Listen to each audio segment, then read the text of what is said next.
The Nothing Phone 2 uses a 50-megapixel Sony IMX890 sensor, and thanks to a new and improved processor, Nothing claims that the camera can take the data from 8 different frames and merge them together for better HDR performance. Photos are a bit slow to process, but once they're done, boom, HDR and a fair amount of it. The photos are loaded with detail and have a nice focus fall off when the subject is close to the lens. The colors are vivid and the white balance is consistently accurate. And when you compare them to the iPhone 14 Pro's main lens, you quickly see just how much time was put into making its color science match. The shots are almost impossible to tell apart, and more often than not, the Phone 2 is doing just a bit more sharpening that makes for a clearer image. For more detail, you can also toggle on a 50-megapixel output. I love taking 48-megapixel photos on the iPhone. They take a bit longer to process, but the level of detail, especially when viewing on a larger screen or if you were to print them, is noticeable. So I'm really stoked that Nothing included a 50-megapixel output on the Phone 2. The problem is, if you're shooting outside of expert mode, Nothing bakes in loads of contrast, saturation, and sharpening. And quite frankly, there just isn't that much detail actually there. For example, I know what these petals feel like by looking at the iPhone's photo. And I can't say the same about the Phone 2's. But for the folks who don't want large file sizes and won't bother with higher resolution photos, the Phone 2 is holding its own in good light. Where both the iPhone and the Phone 2 don't have the edge though, is at night. The Pixel 7 Pro continues to impress me in low light. Its main f1.85 50-megapixel sensor produces vivid images with great contrast. But the astrophotography mode is the most impressive part, with a 4-minute exposure time that can produce 1-second time-lapse alongside stunning photos. But without an astro mode, and with the longest amount of time it will leave its shutter open at only 2 seconds, the Phone 2 produces underexposed images at night, when compared to the Pixel. And sometimes this does work in the phone's favor. Because the shutter doesn't stay open very long, it captured a less blurry photo here. But in this photo, there are absolutely no details in the shadows. None of these images are bad. In fact, I really like how the Phone 2 utilized its HDR abilities to bring the sky up and the clock face down in this photo. But more so than not, the Pixel is able to capture more light and therefore create a more vivid and interesting photo at night. When I take photos of people, I always try portrait mode first, and the S23 Ultra continues to have the best cutout for people and pets.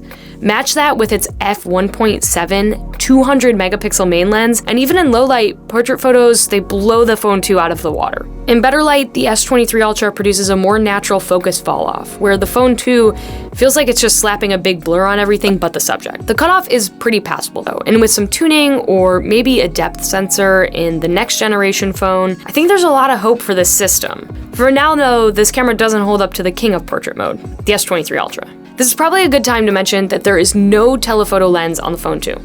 Instead, the main camera's 50-megapixel sensor is cropped for a 2x mode, and the camera can digitally zoom all the way up to 10x, but holding the camera steady enough to achieve the framing you desire at 10x is frustratingly hard. Plus, the results are so bad.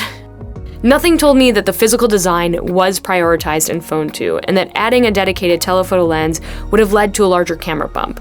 But despite the company insisting that the main sensor was perfectly capable of providing zoomed-in photos, the Phone 2's 2x mode is simply not as good as having a dedicated telephoto lens, like on the iPhone or the Pixel. And it is especially not as impressive when compared to the S23 Ultra's 10-megapixel f4.9 periscope lens that is natively 10x optically zoomed. You lose the compression of an image, the most important part about a telephoto lens, when you simply crop a sensor, which is why Samsung and Google, and maybe Apple soon, utilize a periscope optical train that allows the lens to be longer without increasing the size of the camera bump. I really hope Nothing can work something similar into the design in the next generation. There's one other lens on the Phone 2. It's the 50-megapixel ultra-wide with an 114-degree field of view. It's all the same hardware as the ultrawide in Phone 1, but because of a new processor, it can process more data for a better result in high contrast scenarios. And at f2.2, it's punchy and it is really wide. Have much better lens correction that I enjoy, but it comes at the cost of a slightly tighter image.